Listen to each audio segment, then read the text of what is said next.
And furthermore, you can tell that his priority, rightfully so to some degree, was his celebrity and the empire that he was building and his life goals for himself, which we all know is to try to outrun some of his emotional demons. Let's just put that out there. We know Goggins is all about turning your emotional pain, your mental pain, your experience into something positive.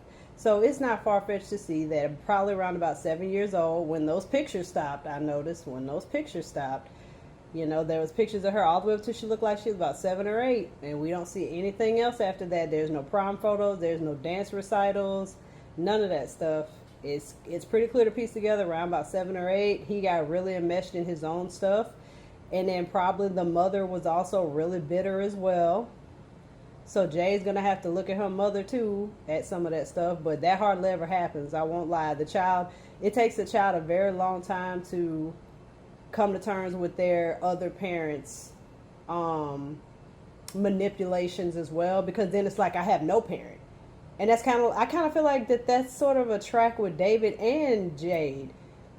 With David, he sort of made his mother, without fault, and his father completely evil, even though from what I can see, there's some stuff that she's done that was complete red flags too, to enabling a lot of abuse.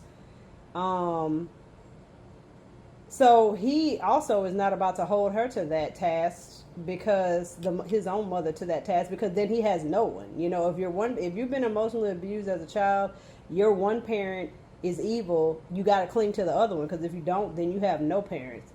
So it's really hard to look at the other parent and be honest about some of the stuff that they've done that wasn't also healthy.